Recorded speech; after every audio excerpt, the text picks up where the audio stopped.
ഇന്ന് നമുക്ക് വയസ്സെത്രയായി മൂപ്പത്തിയെ എന്ന മലയാള സിനിമയുടെ കഥ നോക്കിയാലോ. കഥയുടെ ചുരുക്കം എന്തെന്നാൽ 40 വയസ്സിലും വിവാഹം നടക്കാത്ത നായകൻ ജീവിതത്തിൽ വിവാഹമേ ചെയ്യരുതെന്ന് തീരുമാനിച്ച് ആശ്രമത്തിൽ വളരുന്ന നായിക. എന്നാൽ ആ ആശ്രമത്തിൽ ചിലത് സംഭവിക്കുന്നു. സ്ത്രീകളെ കുഞ്ഞുണ്ടാക്കുന്ന മെഷീനായി അവിടെ ഉപയോഗിച്ചു വരുന്ന സത്യം അവൾ മനസ്സിലാക്കുകയാണ്. അതിനെ ഭയന്ന് നായിക ഒരു തീരുമാനമെടുത്തു. അത് 40 വയസ്സായിട്ടും വിവാഹമാകാത്ത നായകന്റെ ജീവിതത്തെ ബാധിക്കുന്നു.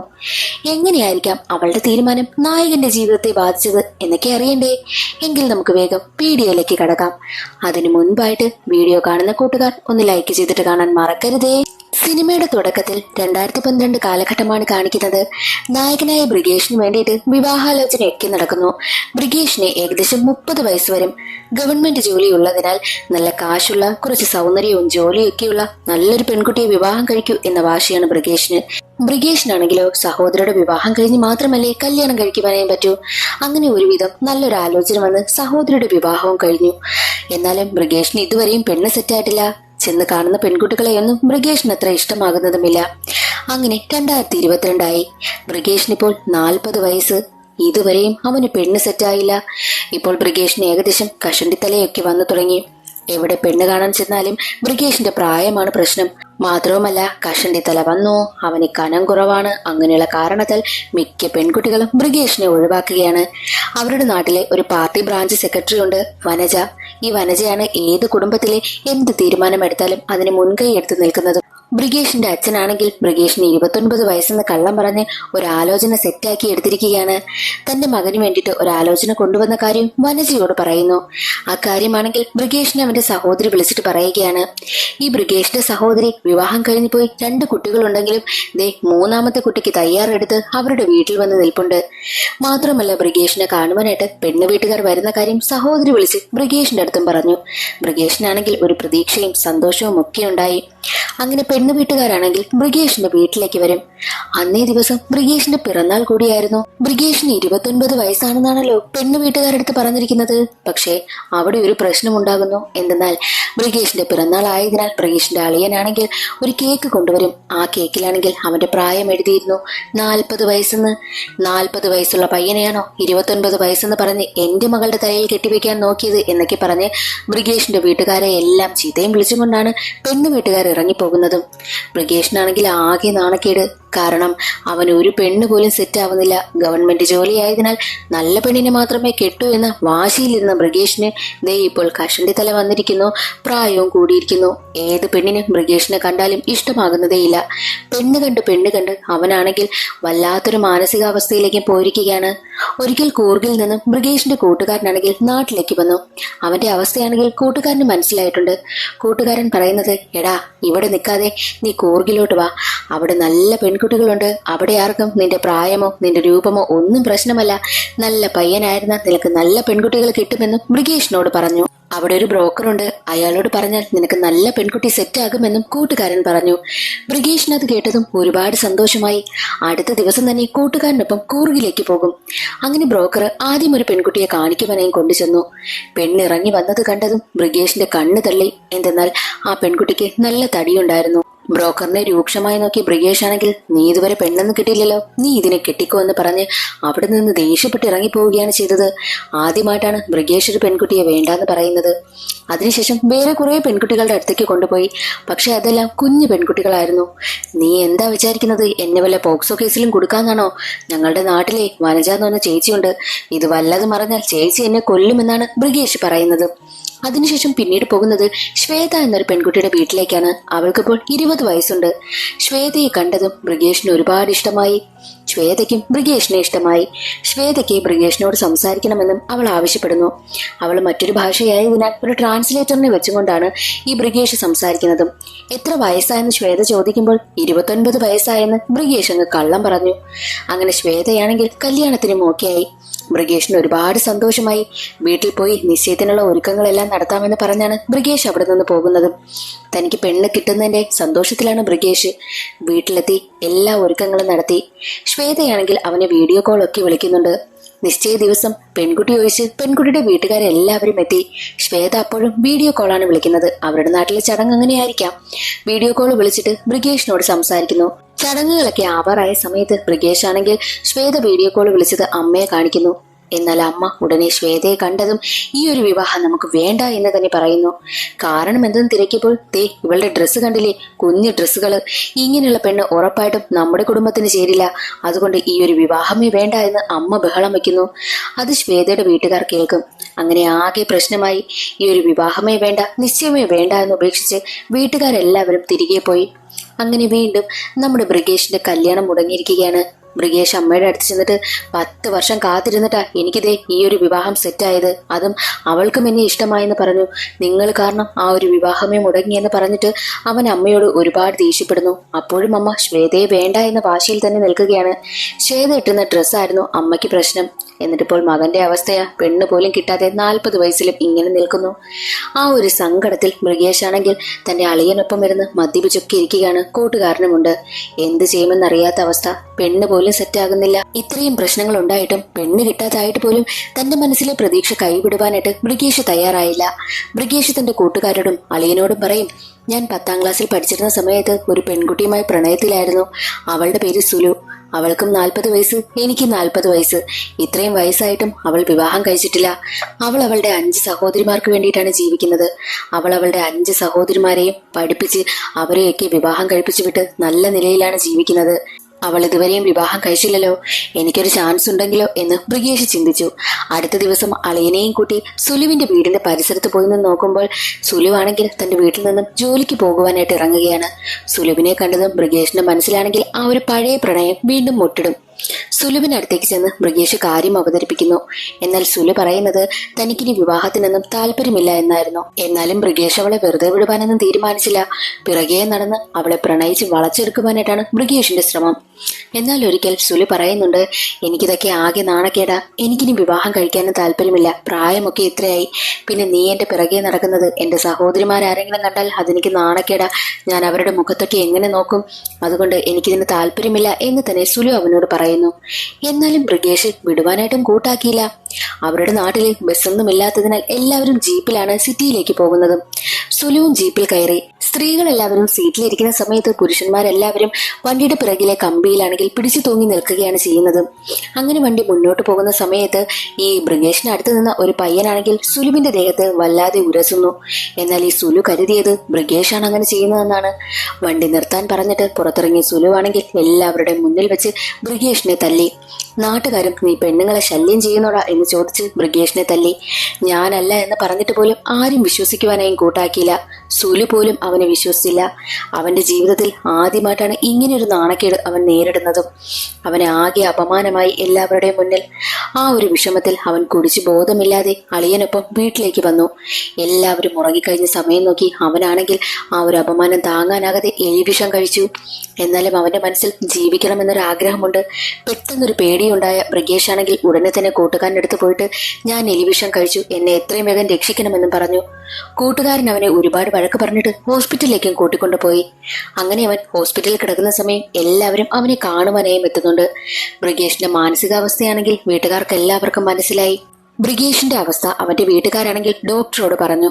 ബ്രിഗേഷിനെ കാണുവാനെത്തിയ ഡോക്ടറാണെങ്കിൽ ബ്രിഗേഷിനോട് പറയും, ഇവിടെ അബ്ദുൽ കലാം മുതൽ മോദി വരെയുള്ള ഒരുപാട് നല്ല പൊസിഷനിൽ നിൽക്കുന്ന ആളുകളൊന്നും വിവാഹം കഴിച്ചിട്ടല്ല അവർ ഈ ഒരു പൊസിഷനിലെത്തിയത്.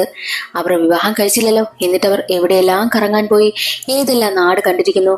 നീയും അതുപോലെ ജീവിക്കണം, നിനക്ക് ഇഷ്ടമുള്ളതൊക്കെ നീ ചെയ്യണം, നീ ഒരുപാട് എൻജോയ് ചെയ്യണം ലൈഫ്, പിന്നെ വിവാഹമല്ല ലൈഫിലെല്ലാം, അങ്ങനെ നീ ജീവിതം കളയരുത് ചിന്തിച്ച് എന്നൊക്കെ പറഞ്ഞ് ബ്രിഗേഷിനെ ഒരുപാട് ഉപദേശിക്കും. ബ്രിഗേഷിനും അത് കേട്ട് കുറച്ച് പോസിറ്റീവായിട്ടൊക്കെ തോന്നുന്നു.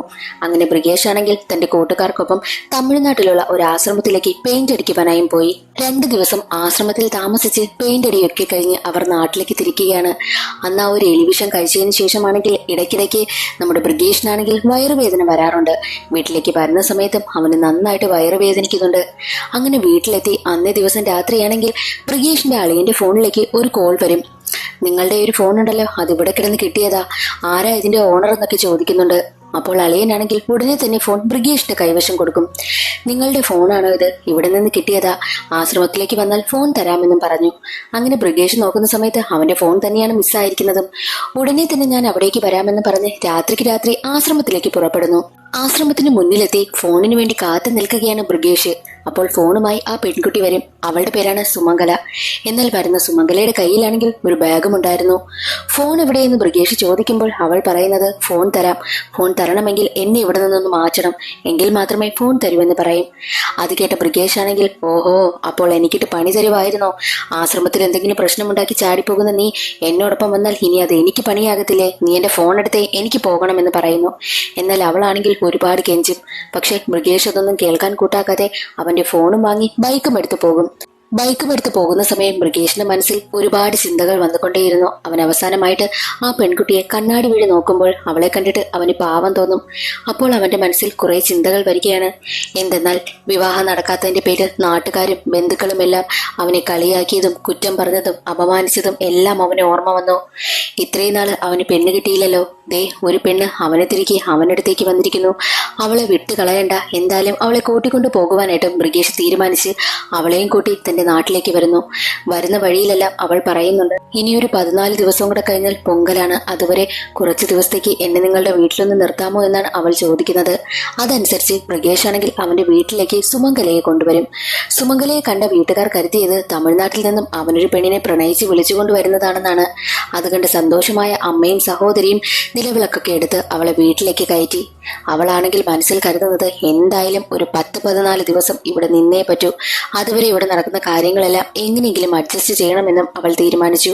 കുറച്ചു ദിവസം കഴിഞ്ഞതും രണ്ടുപേരുടെയും വിവാഹം നടത്തുവാനായിട്ട് ഡേറ്റൊക്കെ എടുത്ത് വിവാഹത്തിനുള്ള ഒരുക്കങ്ങളൊക്കെ നടത്തി രണ്ടുപേരെയും കല്യാണവും നടത്തുകയാണ്.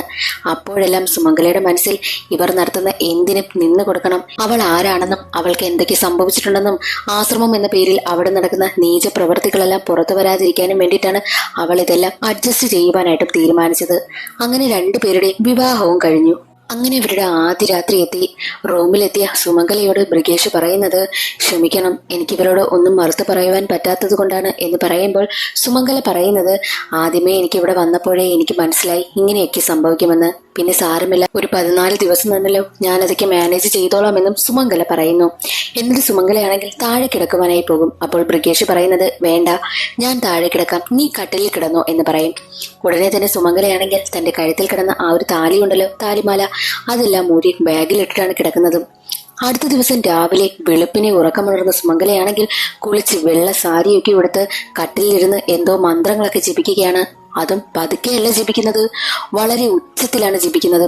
ആ വീട്ടിലുള്ള എല്ലാവരും ആ ശബ്ദം കേട്ട് ഞെട്ടി ഉണരും. ആ ശബ്ദം കേട്ട് ഞെട്ടി ഉണർന്ന ബ്രിഗേഷ് ആണെങ്കിൽ ഇവൾ എന്താ ഇങ്ങനെ, ഇത്രയ്ക്കും വലിയ ഭക്തയോ എന്നൊക്കെ ചിന്തിച്ച് പുറത്തേക്ക് ഇറങ്ങി വന്ന ബ്രിഗേഷ് ആണെങ്കിൽ അമ്മയോടും സഹോദരിയോടും പിന്നെ അളിയനോടും ഒക്കെ പറയും, ആശ്രമത്തിൽ വളർന്ന കുട്ടിയല്ലേ, അതുകൊണ്ടായി ഇങ്ങനെയെന്ന് പറയുന്നു.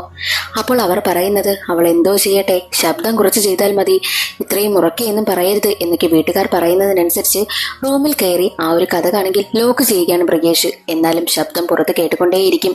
എങ്ങനെയെങ്കിലും ആ ഒരു ദിവസം അവൻ തള്ളി നീക്കി. അടുത്ത ദിവസം വെള്ള സാരിയൊക്കെ ഉടുത്ത് കുളിച്ച് ഫ്രഷായി അടുക്കളയിലേക്ക് വരികയാണ് സുമംഗല. സുമംഗലയുടെ കഴുത്തിലാണെങ്കിൽ താലിമാലയൊന്നും കാണുന്നില്ല. അമ്മായിയമ്മ മാല എവിടെയെന്ന് ചോദിക്കുമ്പോൾ, ഞങ്ങളുടെ ആശ്രമത്തിലെ രീതി പ്രകാരം ഞങ്ങൾക്ക് സ്വർണമൊന്നും ധരിച്ചുകൂടാ, അതുകൊണ്ടാണ് ഞാനൊരു മാലയും ഇടാത്തതെന്ന് പറയുന്നു. എന്നാലും അമ്മായിയമ്മ പറയുന്നത്, അങ്ങനെയൊന്നും പറ്റത്തില്ല, നീതേ ഈ മാല ഇടെന്ന് പറഞ്ഞിട്ട് സഹോദരിയുടെ കഴുത്തിൽ കിടന്ന മാലയാണ് അവൾക്ക് ഊരി കൊടുക്കുന്നതും. പക്ഷെ അതും വേണ്ട എന്ന് പറഞ്ഞ് സുമംഗല അവിടെ നിന്ന് പോകുന്നു. സുമംഗലയെ കാണുന്ന നാട്ടുകാരെല്ലാവരും പരസ്പരം പറയുന്നത്, 40 വയസ്സായ ബ്രിഗേഷിന് ഇത്രയും സുന്ദരിയായ പെണ്ണിനെ കിട്ടിയല്ലോ, അവന്റെ ഭാഗ്യം തന്നെ എന്നൊക്കെയായിരുന്നു നാട്ടുകാരുടെയൊക്കെ ചർച്ച. ഇപ്പോൾ അതാണ്. അങ്ങനെ സുമംഗലയും കൂട്ടി ബ്രിഗേഷിന്റെ സഹോദരിയും അളിയനും കൂടി പുറത്തൊക്കെ പോകും. അവർ ഡ്രസ്സ് എടുക്കുവാനായിട്ട് ടെക്സ്റ്റൈൽസ് നിൽക്കുന്ന സമയമെല്ലാം ഈ സുമംഗല പോയി എടുക്കുന്നത് വെള്ള സാരിയായിരുന്നു. അപ്പോൾ സുമംഗലയോട് നാത്തൂൻ ചോദിക്കും, നീ എന്തിനാ വെള്ള സാരി എടുക്കുന്നത്, വേറെ ഡ്രസ്സ് വല്ലതും എടുത്തൂടെ എന്ന് ചോദിക്കുമ്പോൾ, ഞങ്ങളുടെ നാട്ടില് വെള്ള വസ്ത്രമല്ലാതെ വേറൊന്നും ധരിക്കാൻ പാടില്ല, ഞാനത് ശീലിച്ചു പോയി, എനിക്കത് മാറ്റാൻ പറ്റില്ല എന്നും സുമംഗല പറയുന്നു. എന്നാൽ ശരി, അടിയിൽ ഇടുന്നതെങ്കിലും കളറുള്ളത് എടുത്തൂടെ എന്ന് ചോദിക്കുമ്പോൾ, ഞങ്ങളുടെ ആശ്രമത്തിലെ രീതി പ്രകാരം ആശ്രമത്തിലെ അതൊന്നും ധരിച്ചുകൂടാ, കളറൊന്നും യൂസ് ചെയ്യാനേ പാടില്ല എന്നാണെന്നും സുമംഗല പറയുന്നു. അത് കേട്ട് നാത്തൂന് എന്തോ പോലെക്ക് തോന്നുന്നു. എന്നാൽ അതെല്ലാം കഴിഞ്ഞ് അവർ നേരെ ഫുഡ് കഴിക്കുവാനായും വരും. എന്നാൽ അവിടെ നോൺ വെജ് ഫുഡ് ആണെങ്കിൽ സുമംഗലയ്ക്ക് പിടിക്കത്തില്ലല്ലോ, അവൾ വെജിറ്റേറിയൻ അല്ലേ, അതും അവർക്ക് മനസ്സിലാകുന്നുണ്ട്. അതിനുശേഷം അവർ സിനിമ കാണുവാനായി വന്നു. എന്നാൽ സിനിമയ്ക്ക് വന്നപ്പോഴാണെങ്കിലോ അവിടെയുള്ള ശബ്ദമൊന്നും സുമംഗലയ്ക്ക് ഇഷ്ടമാകുന്നതുമില്ല.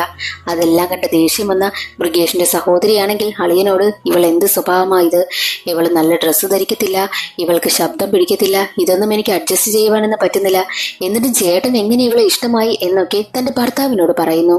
അടുത്ത ദിവസം മുതൽ ബ്രിഗേഷ് ആണെങ്കിൽ സുമംഗലയ്ക്ക് വേണ്ടി ജീവിക്കുവാനായും തീരുമാനിക്കുന്നു. ബ്രിഗേഷിന്റെ മനസ്സിലാണെങ്കിൽ അവൻ ഇതുവരെയും ഒരു പെണ്ണ് പോലും സെറ്റായിട്ടില്ല. ഈ ഒരു 10-14 ദിവസം സുമംഗല ഇവിടെ കാണും. അവളെ എങ്ങനെയെങ്കിലും വളച്ചെടുത്ത് സ്വന്തം ഭാര്യയായിട്ട് കൂടെ കൂട്ടാമെന്ന് ബ്രിഗേഷ് ചിന്തിക്കുന്നു. അത്രയ്ക്കും സുന്ദരിയല്ലേ സുമംഗല, അതുകൊണ്ട് തന്നെ അവളെ എങ്ങനെയെങ്കിലും തന്നോടൊപ്പം നിർത്തണമെന്നാണ് ബ്രിഗേഷിന്റെ മനസ്സിൽ. അങ്ങനെ ബ്രിഗേഷ് ആണെങ്കിൽ സുമംഗലയ്ക്ക് വേണ്ടിയിട്ട് വെള്ള വസ്ത്രമൊക്കെ ധരിച്ച് രാവിലെ തന്നെ കുളിച്ച് സുന്ദരനായിട്ട് അവളോടൊപ്പം മന്ത്രമൊക്കെ ജപിക്കുവാനൊക്കെ ശ്രമിക്കും. മാത്രമല്ല അവനാണെങ്കിൽ വെജിറ്റേറിയൻ ഫുഡിലേക്ക് മാറി. അവൻ മാത്രമല്ല വീട്ടിലുള്ളവരെയും മാറ്റി. പിന്നെ അവനെ കുടിക്കുന്നതും സിഗരറ്റ് വലിക്കുന്ന സ്വഭാവമൊക്കെയുണ്ട്. അതൊക്കെ സുമംഗലയ്ക്ക് വേണ്ടിയിട്ട് അവൻ ഉപേക്ഷിച്ചു. എങ്ങനെയെങ്കിലും സുമംഗലയെ ഇംപ്രസ് ചെയ്യുക, അത് തന്നെയാണ് ബ്രിഗേഷിന്റെ ഉദ്ദേശവും. ബ്രിഗേഷ് എന്തൊക്കെ ചെയ്തിട്ടും സുമംഗല അവനെ മൈൻഡ് ചെയ്യുന്നതേയില്ല. അത് മനസ്സിലാക്കി ബ്രിഗേഷ് ആണെങ്കിൽ എല്ലാ സത്യവും അളിയനോട് തുറന്നു പറഞ്ഞു. ആശ്രമത്തിൽ ജീവിച്ച പെൺകുട്ടിയാണോ നീ ഇങ്ങോട്ട് കൊണ്ടുവന്നത്? എന്തായാലും നീ അവളെ താലി കെട്ടിയില്ലേ? 14 ദിവസത്തിനകം അവൾ പോകാതിരിക്കാനായിട്ട് നീ അവളോടൊപ്പം ചെന്ന് നീ ഒന്നായിട്ട് ജീവിക്കേ. അപ്പോൾ എന്തായാലും അവൾക്ക് തന്നെ വിട്ടിട്ട് പോകുവാനായിട്ട് പറ്റത്തില്ലല്ലോ എന്ന് അളിയൻ പറഞ്ഞു. അത് കേട്ട് ഉടനെ തന്നെ ബ്രിഗേഷ് ആണെങ്കിൽ തന്റെ റൂമിലേക്ക് പോകും. അവിടെയാണെങ്കിൽ സുമംഗല കിടന്നുറങ്ങുകയായിരുന്നു. അവളുടെ അടുത്തേക്ക് ബ്രിഗേഷ് ചെല്ലുമ്പോൾ ഞെട്ടി ഉണർന്ന സുമംഗലയാണെങ്കിൽ ഉറക്കെ നിലവിളിക്കും. അത് കേട്ട് ബ്രിഗേഷ് ഞെട്ടിപ്പോകും. അവൻ ആകെ നാണക്കേട്. അവൻ പുറത്തേക്ക് വന്നിരുന്നിട്ട് ഒരുപാട് കരയുകയാണ്. അപമാനിക്കപ്പെട്ടാണ് അവൻ കരയുന്നത്. അവൻ എന്നിട്ട് ചിന്തിക്കുന്നുണ്ട്, ഒരു പെണ്ണിന്റെ അനുമതിയില്ലാതെ അവളടുത്ത് പോയതേ തെറ്റ്, ഞാൻ അങ്ങനെ ഒരു തെറ്റ് ചെയ്തു പോയല്ലോ എന്നൊക്കെ ചിന്തിച്ച് അവൻ ഒരുപാട് കരയും. എന്നാൽ മറ്റൊരു വശത്ത് സുമംഗല ചിന്തിക്കുന്നത്, 10-14 ദിവസം ഞാൻ ഇവിടെ നിൽക്കേണ്ടതാ, ഇത്തരം സ്വഭാവമുള്ള ഇവന്റെ അടുത്ത് ഞാൻ എങ്ങനെ നിൽക്കാനാ എന്നവൾ ചിന്തിച്ച് അടുത്ത ദിവസം രാവിലെ തന്നെ ബ്രിഗേഷിനെ കാണുവാനായി എത്തും. എന്നാൽ ബ്രിഗേഷ് ആണെങ്കിൽ അപ്പോഴും കരഞ്ഞുകൊണ്ടിരിക്കുകയാണ്. സുമംഗലയോട് മാപ്പ് പറയും. സുമംഗല പറയുന്നത്, എനിക്ക് കുറച്ച് സംസാരിക്കാനുണ്ട്, പക്ഷേ ഇവിടെ വേണ്ട, നമുക്ക് വേറെ എങ്ങോട്ടെങ്കിലും പോകാമെന്ന് പറയുന്നു. ആ വീട്ടിൽ എവിടെ നിന്ന് എന്ത് സംസാരിച്ചാലും അത് അവിടെയുള്ളവർക്കൊക്കെ കേൾക്കുവാനായും പറ്റും. അതുകൊണ്ട് തന്നെ ബ്രിഗേഷ് ആണെങ്കിൽ അവളെയും കൂട്ടി അടുത്തുള്ളൊരു ബീച്ചിലേക്കാണ് പോകുന്നത്. ബ്രിഗേഷിനോട് പറയും, ഞാൻ ആശ്രമത്തിൽ വളർന്ന പെൺകുട്ടിയാണ്, അതുകൊണ്ട് എനിക്ക് ജന്മത്തിൽ വിവാഹം കഴിക്കുവാനായും പറ്റത്തില്ല. അങ്ങനെ ഒരു തീരുമാനത്തിലാണ് ഞങ്ങൾ ആശ്രമത്തിൽ കഴിയുന്നതും. അത് കേട്ട ബ്രിഗേഷ് പറയുന്നത്, എന്തായാലും നീ ആ ഒരു തീരുമാനം മാറ്റണം, എനിക്ക് നിന്നെ ഒരുപാട് ഇഷ്ടമാണ്, ഇനി എന്തെന്ന് പറഞ്ഞാലും ഞാൻ നിന്നെ നന്നായി നോക്കിക്കോളാം, നിനക്ക് ഒരു കുറവ് പോലും വരുത്തത്തില്ല, ഞാൻ നിന്നെ ഒരുപാട് സ്നേഹിക്കുന്നുവെന്ന് ബ്രിഗേഷ് പറയുന്നു. അപ്പോഴും സുമംഗല പറയുന്നത്, അതിനൊന്നും എനിക്ക് സാധിക്കത്തില്ല, ഈ ജന്മമേ എനിക്ക് വിവാഹമില്ല എന്നും സുമംഗല പറയുന്നു. അപ്പോഴും ബ്രിഗേഷ് വിടുവാനായും കൂട്ടാക്കുന്നില്ല. സുമംഗല പറയുന്നത്, ഞാൻ നിങ്ങളുടെ വീട്ടിലേക്ക് വന്ന സമയം തന്നെ ഇതൊക്കെ ഞാൻ പ്രതീക്ഷിച്ചു തന്നെയാണ് വന്നത്. 14 ദിവസം എനിക്ക് എങ്ങനെയെങ്കിലും അവിടെ നിൽക്കണം, അത് മാത്രമേ ഞാൻ ചിന്തിച്ചുള്ളൂ. അത് കേട്ട ബ്രിഗേഷ് പറയുന്നത്, എന്തായാലും നീ എന്നെ വിട്ടിട്ട് പോകരുത്, ഞാൻ നിന്നെ ഒരുപാട് സ്നേഹിക്കുന്നു, ഞാൻ നിന്നെ നന്നായി നോക്കിക്കോളാമെന്നും പറയുന്നത് കേട്ടിട്ടും സുമംഗലയുടെ മനസ്സ് മാറുന്നതേയില്ല. അതെല്ലാം കേട്ടുകൊണ്ടുവന്ന സുമംഗലയാണെങ്കിൽ ബ്രിഗേഷിനോട് പറയും, നിങ്ങൾ കരുതും പോലെയല്ല എന്റെ കാര്യം, എനിക്ക് കുറച്ച് കാര്യങ്ങൾ നിങ്ങളോട് പറയാനുണ്ടെന്ന് പറഞ്ഞ് കുറച്ച് സത്യങ്ങൾ ബ്രിഗേഷിനോട് അവൾ തുറന്നു പറയുന്നു. അതെല്ലാം കേട്ട് ബ്രിഗേഷ് ആണെങ്കിൽ ഞെട്ടിപ്പോകും. എന്താണ് അവൾ പറഞ്ഞതെന്ന കാര്യം ഇപ്പോൾ നമ്മളെ കാണിക്കുന്നില്ല, കുറച്ച് കഴിയുമ്പോൾ കാണിക്കും. സത്യമെല്ലാം കേട്ട് ബ്രിഗേഷിന് വല്ലാതെ സങ്കടം വരും. അവൻ അവളെയും കൂട്ടി നേരെ വീട്ടിലേക്ക് വന്നു. അപ്പോൾ അടുത്തുള്ള ഒരാളിനെയാണെങ്കിൽ പോലീസ് അറസ്റ്റ് ചെയ്തു കൊണ്ടുപോകുന്ന കാഴ്ചയാണ് കണ്ടത്. ഭാര്യയെ പറ്റിച്ച് വിവാഹം കഴിച്ചു, അതാണ് കേസ്. അത് കാണുന്ന അളിയനാണെങ്കിൽ ബ്രിഗേഷിനടുത്ത് വന്നിട്ട്, ദേ അടുത്ത ദിവസം നിന്നെ പോലീസ് കൊണ്ടുപോകാതെ നോക്കിക്കോ, നീ കള്ളം പറഞ്ഞ് വയസ്സ് കുറച്ച് പറഞ്ഞല്ലേ നീ വിവാഹം കഴിക്കുന്നത് എന്നൊക്കെ പറഞ്ഞ് അളിയനാണെങ്കിൽ ചുമ്മാ തമാശയ്ക്ക് പറയും. ബ്രിഗേഷ് സുമംഗലയെ കുറിച്ചുള്ള സത്യങ്ങളെല്ലാം മനസ്സിലാക്കി വല്ലാത്തൊരു മാനസികാവസ്ഥയിലാണ് വീട്ടിലേക്ക് വന്നതും. ദേ ഇപ്പോൾ അളിയന്റെ വായിൽ നിന്നും ഇങ്ങനെ കൂടെ കേട്ടപ്പോൾ അവന്റെ കൺട്രോൾ പോയി. അവൻ ഉടനെ തന്നെ അളിയനെ എന്തൊക്കെയോ പറഞ്ഞു. എന്നിട്ട് പറയുന്നത്, നിനക്ക് നാണമില്ലേ, പെണ്ണിന്റെ വീട്ടിൽ വന്ന് താമസിക്കുവാനായിട്ട് നിനക്ക് നിന്റെ വീട്ടിൽ പോയി താമസിച്ചൂടെ എന്നൊക്കെ ചോദിച്ച് ഒരുപാട് അപമാനിക്കും വിധം അളിയനോട് അവൻ സംസാരിക്കും. അളിയനത് താങ്ങാൻ പറ്റിയില്ല. അളിയൻ ഉടനെ തന്നെ കൂട്ടുകാരടുത്ത് വന്നിരുന്ന് മദ്യപിക്കുകയാണ്. ഞാൻ അവനെ എന്റെ അളിയനായിട്ടൊന്നുമല്ല കണ്ടത്, എന്റെ സ്വന്തം സഹോദരനെ പോലെയാ അവനെ ഞാൻ കണ്ടത്, എന്നിട്ടവൻ എന്നോട് ഇങ്ങനെ കാണിച്ചല്ലോ എന്നൊക്കെ പറഞ്ഞ് അളിയൻ കരയും. കൂടാതെ കൂട്ടുകാരോട് അവനോടൊപ്പമുള്ളത് ആശ്രമത്തിൽ താമസിക്കുന്ന പെണ്ണായിരുന്നു എന്നും അവൻ പറഞ്ഞ എല്ലാ സത്യങ്ങളും 14 ദിവസം മാത്രമേ വീട്ടിൽ കാണൂ എന്നൊക്കെയുള്ളതില്ലേ, ആ കാര്യങ്ങളെല്ലാം കൂട്ടുകാരോട് തുറന്നു പറഞ്ഞു. കൂട്ടുകാരിതെല്ലാം പോയി വനജയോടങ്ങ് പറയുന്നു. വനജയ്ക്ക് അത് കേട്ടതും ദേഷ്യം വന്നു. വനജയും കൂട്ടരും ഉടനെ തന്നെ ബ്രിഗേഷിനെ കാണുവാനായി എത്തിയിട്ട്, സ്ത്രീകൾക്കെതിരായിട്ട് ഒരുപാട് പ്രശ്നങ്ങൾ ഇവിടെ നടക്കുകയാണ്, എന്നിട്ട് നീ ആശ്രമത്തിൽ താമസിക്കുന്ന ഒരു പെണ്ണിനെ ബലമായി കൂട്ടിക്കൊണ്ടുവന്ന് നീ നിന്റെ ഭാര്യയ്ക്ക് ജീവിക്കാമെന്ന് കരുതിയോ എന്നൊക്കെ ചോദിച്ച് അവനെ ഒരുപാട് ഉപദ്രവിക്കുകയാണ്. എല്ലാവരും കൂടി അവനെ തല്ലും. എന്നാൽ അവനാണെങ്കിൽ ഒരുവിധം ആ ഒരു തല്ലിലെല്ലാം ചെറുത്ത് നിൽക്കുവാനായി നോക്കി. ആ പെൺകുട്ടിയെ വിളിക്കുവാനായി പറഞ്ഞ സമയം ബ്രിഗേഷ് ആണെങ്കിൽ അവളെ വിളിക്കുവാനായി കയറി ചെല്ലുമ്പോൾ അവിടെ സുമംഗലയില്ല. അവൾ അവിടെ നിന്നും അവളുടെ സാധനങ്ങളെല്ലാം എടുത്തു പോയിരുന്നു. ബ്രിഗേഷ് ആണെങ്കിൽ സങ്കടത്തോടു കൂടി വീടിന് പുറത്തേക്ക് വന്നിട്ട്, എല്ലാവർക്കും സമാധാനമായല്ലോ, ഞാൻ ആരെയും ബലമായിട്ടൊന്നും പിടിച്ചുകൊണ്ട് വന്നില്ല. എനിക്ക് വിവാഹം ആലോചിക്കുന്ന സമയത്ത് എത്ര തവണ ഞാൻ ഓരോരുത്തർ പെണ്ണ് കാണാൻ പോയി, അപ്പോഴെല്ലാം എൻ്റെ കയ്യിൽ നിന്നും കാശ് വാങ്ങാനല്ലായിരുന്നോ നിങ്ങൾക്കൊക്കെ മിടുക്ക്. എന്നിട്ട് എനിക്കൊരു കല്യാണവും സെറ്റാകാതായ സമയത്ത് നിങ്ങളൊക്കെ ചിരിച്ച് കളിയാക്കി കളഞ്ഞു. എന്റെ മനസ്സ് ആരും മനസ്സിലാക്കിയില്ല, എന്റെ സ്വന്തം അമ്മ പോലും മനസ്സിലാക്കിയില്ല. ഞാൻ എനിക്ക് ഇഷ്ടപ്പെട്ട ഒരു പെൺകുട്ടിയെ വിവാഹം കഴിക്കാൻ നോക്കിയപ്പോൾ എന്റെ വീട്ടുകാരാ അത് സമ്മതിക്കാതിരുന്നത്. ദേ ഇപ്പോൾ അവൾ ഈ വീട്ടിൽ നിന്ന് പോയിരിക്കുന്നു. അവൾ എന്തായാലും തിരിച്ച് ആശ്രമത്തിലേക്ക് പോകത്തില്ല. അവൾ എവിടെയെങ്കിലും സമാധാനമായിട്ട് ജീവിക്കട്ടെ, അവൾക്ക് മനസമാധാനം കിട്ടട്ടെ എന്നൊക്കെ പറഞ്ഞ് ബ്രിഗേഷ് ഉറക്കെ കരയും. പിന്നീട് എന്ത് സത്യമാണ് സുമംഗല ബ്രിഗേഷിനോട് തുറന്നു പറഞ്ഞത് എന്നതാണ് കാണിക്കുന്നത്. സുമംഗല പറയുന്നത് സുമംഗലയ്ക്ക് ഒരു കുഞ്ഞുണ്ട്, പക്ഷേ അത് മറ്റൊരു രീതിയിൽ ജനിച്ച കുഞ്ഞല്ല. എന്തെന്നാൽ യഥാർത്ഥത്തിൽ എല്ലാവരും കരുതുന്നത് പോലെ ഒരു ആശ്രമമല്ല അത്. അവിടെ ഒരു ബിസിനസ് ആണ് നടക്കുന്നത്. ആ ഒരു ആശ്രമത്തിൽ സുമംഗലയെ പോലെ ഒരുപാട് സ്ത്രീകളുണ്ട്. ആ സ്ത്രീകളെ എല്ലാവരെയും അവിടെ വെച്ച് പ്രഗ്നന്റ് ആക്കും. എന്തെന്നാൽ ഈ വാടക ഗർഭപാത്രമുണ്ടല്ലോ, അത് തന്നെയാണ് പരിപാടി. IVF വഴി അവരെ പ്രഗ്നന്റ് ആക്കിയിട്ട് ആ കുഞ്ഞുങ്ങളെ ജനിപ്പിച്ചതിന് ശേഷം മറ്റൊരു ആശ്രമത്തിലേക്ക് മാറ്റും. പ്രസവിച്ചു കഴിഞ്ഞാൽ അമ്മ കുഞ്ഞിനെ കാണുന്നതിന് മുൻപ് തന്നെ കുഞ്ഞിനെ അവർ അവിടെ നിന്ന് മാറ്റും. എന്നിട്ട് മറ്റൊരു ആശ്രമത്തിലേക്കാണ് കുഞ്ഞുങ്ങളെ എല്ലാം കൊണ്ടുപോകുന്നതും. കുഞ്ഞുങ്ങളെ വേണമെന്ന് ആഗ്രഹമുള്ളവരാണെങ്കിൽ ആശ്രമത്തിൽ വന്ന് കാശ് കൊടുത്ത് കുഞ്ഞുങ്ങളെ വാങ്ങും. ഒരു ബിസിനസ് പോലെ തന്നെയാണ് അവിടെ നടക്കുന്നതും. സുമംഗലയ്ക്കും ഒരു കുഞ്ഞ് ജനിച്ചിരുന്നല്ലോ, ആ കുഞ്ഞിനെ ആ ആശ്രമത്തിലേക്ക് കൊണ്ടുപോയി. ഇതുവരെയും അവൾ ആ കുഞ്ഞിനെ കണ്ടിട്ടില്ല. എന്നാൽ 14-ാം തീയതി പൊങ്കൽ വരുന്ന ദിവസമുണ്ടല്ലോ, ആ ദിവസം ആശ്രമത്തിൽ എല്ലാവർക്കും കയറുവാനായിട്ടുള്ള ഒരു അവസരമുണ്ട്. ആ ഒരു അവസരത്തിൽ പോയി തന്റെ കുഞ്ഞിനെ കൊണ്ടുവരുവാനായിട്ടാണ് സുമംഗലയുടെ പ്ലാൻ. ഇനി അവൾ തിരിച്ച് അവൾ താമസിച്ചിരുന്ന ആശ്രമത്തിലേക്ക് പോകത്തില്ല. അത് യഥാർത്ഥത്തിൽ ആശ്രമമല്ല, അതൊരു ബിസിനസ് നടക്കുന്ന സ്ഥലമാണ്. സ്ത്രീകളെ എല്ലാം ദ്രോഹിച്ച് അവരെ കൊണ്ട് ഒരു കുഞ്ഞിനെ ജനിപ്പിച്ചിട്ട് ആ കുഞ്ഞിനെ വിൽക്കുക, ഇത് തന്നെയാണ് അവിടെ നടക്കുന്നത്. അതിനിരയായ ഒരാളായിരുന്നു സുമംഗല. അങ്ങനെ സുമംഗലയാണെങ്കിൽ തന്റെ കുഞ്ഞിനെ അവൾക്ക് വേണമെന്നും ബ്രിഗേഷിനോട് പറയുന്നതിന് ബ്രിഗേഷ് ആണെങ്കിൽ അവളെ ഹെൽപ്പ് ചെയ്യുവാനായി തീരുമാനിച്ച് ആ ഒരു ആശ്രമത്തിലേക്ക് അവളെ കൊണ്ടുവന്ന് ആക്കുകയാണ് ചെയ്തത്. അതെല്ലാം കഴിഞ്ഞ് 6 മാസങ്ങൾക്ക് ശേഷമാണ് കാണിക്കുന്നത്. സുമംഗലയാണെങ്കിൽ തന്റെ കുഞ്ഞിനെ കണ്ടുപിടിച്ചിരിക്കുന്നു. ഒരു ആൺകുഞ്ഞാണ് അവൾക്ക് ജനിച്ചിരിക്കുന്നത്. ആ കുഞ്ഞുമായി അവൾ ബ്രിഗേഷിനെ തിരക്കി വരുന്നു. ഇത്രയും തന്നെ ഹെൽപ്പ് ചെയ്ത ബ്രിഗേഷിനോട് അവൾക്ക് അന്നേ ഒരു ചെറിയൊരു ഇഷ്ടം തോന്നിയിരുന്നു. അതിന്റെ പുറത്താണ് അവൾ കുഞ്ഞിനെയും കൊണ്ടുവന്നിരിക്കുന്നത്. അങ്ങനെ ബ്രിഗേഷ് അവളെയും കുഞ്ഞിനെയും ഏറ്റെടുക്കുകയാണ്. ആശ്രമത്തിൽ ജനിക്കുന്ന ഇങ്ങനെയുള്ള കുഞ്ഞുങ്ങളുടെ അച്ഛൻ ആരെന്ന് പോലും അമ്മയ്ക്കും അറിയത്തില്ല, കുഞ്ഞുങ്ങൾക്കും അറിയത്തില്ല. എന്നാൽ സുമംഗലയുടെ കുഞ്ഞിന്റെ അച്ഛൻ ആരെന്ന് അറിയാത്തൊരവസ്ഥയല്ല. ആ കുഞ്ഞിനിപ്പോൾ ഒരച്ഛനുണ്ട്, നമ്മുടെ ബ്രിഗേഷ് തന്നെ. സ്വന്തം കുഞ്ഞായി ആ കുഞ്ഞിനെ വളർത്തുവാനായിട്ട് ബ്രിഗേഷ് തീരുമാനിച്ചു. അളിയനും അവന്റെ സഹോദരിക്കുമൊക്കെ അതൊരുപാട് താല്പര്യമായിരുന്നു. അവരും സന്തോഷത്തോടു കൂടി ബ്രിഗേഷിനെയും കുഞ്ഞിനെയും സുമംഗലയും അവരുടെ വീട്ടിലേക്ക് സ്വീകരിക്കുന്നു. അങ്ങനെ എല്ലാവരും ചേർന്ന് സന്തോഷമായി ജീവിക്കുന്നതും കാണിച്ചുകൊണ്ട് സിനിമയുടെ കഥ അവിടെ അവസാനിക്കുകയാണ്. ഇന്നത്തെ വീഡിയോ എല്ലാവർക്കും ഇഷ്ടമായെന്ന് കരുതുന്നു. ഇഷ്ടമായാൽ ഒന്ന് ലൈക്ക് ചെയ്ത് സപ്പോർട്ട് ചെയ്യാനും ചാനൽ ഇഷ്ടമായാൽ സബ്സ്ക്രൈബ് ചെയ്യാനും മറക്കരുതേ. അടുത്തൊരു സിനിമയുടെ കഥയിൽ കാണാം. അതുവരെ എല്ലാവർക്കും ബൈ.